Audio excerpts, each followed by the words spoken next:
নেতাকর্মীদের মতামতকে গুরুত্ব দেওয়া হয়নি, ডুবিয়েছে নতুন কালচারের নেতা। নির্বাচনে ভরাডুবি নিয়ে তৃণমূল কংগ্রেসকে তীব্র আক্রমণ পার্থ চট্টোপাধ্যায়ের।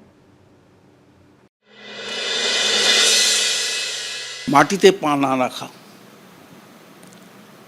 মাটির ঘ্রাণ, ঘাসের ঘ্রাণ, ঘাসফুল চিহ্ন,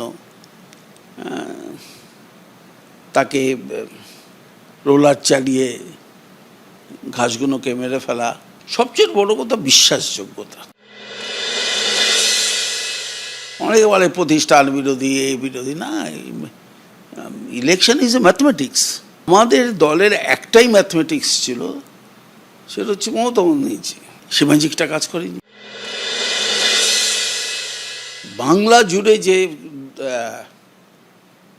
কর্মীরা, নেতারা এই তৃণমূলকে প্রতিষ্ঠিত করলো, বড় করলো, তাদের মতামতকে মূল্য না দেওয়া, আই প্যাক না ছাই প্যাক জোগাড় করেছে, তারা বুঝিয়ে দিয়েছে যে ডোবাতে জানি কিরকম ভালোভাবে ডোবাই। কংগ্রেসকে পাঞ্জাবে ডুবিয়েছে। এখানে এসছে তো আই প্যাক বিভাজনের রাজনীতি করতে, অর্থাৎ একে অপরকে বিশ্বাস করতে পারছি না। আমি একটা তৃণমূলের কর্মীকে বিশ্বাস করতে পারছি না, কি শত্রু বেশে এসেছে না মিত্র বেশে এসেছে। এই একটা অবিশ্বাসের ছোঁয়া কিন্তু আইপ্যাক তৈরি করেছে, সংগঠনটাকে তুলে দিয়েছে। এই যে সংগঠন, ব্লক সভাপতি, অমুক সভাপতি, এই জায়গায় সব আইপ্যাকের লোকরা যায়। নির্বাচন কমিশনকে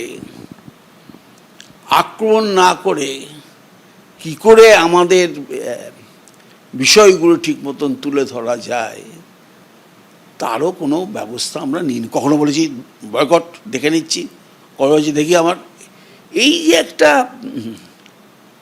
কি বলবো, একটা নিজের উপর কনফিডেন্স বা দল এরমভাবে চলছে। নাহলে যে ভাষা একটা ওই 40-এর নিচে একটা ছেলে, সে যে ভাষায় থলপতি বিজয়ও বলে না, সেই ভাষায় সে গাড়ির উপরে দাঁড়িয়ে বলছে আমি দেখেন তুই তোকারি বাপ।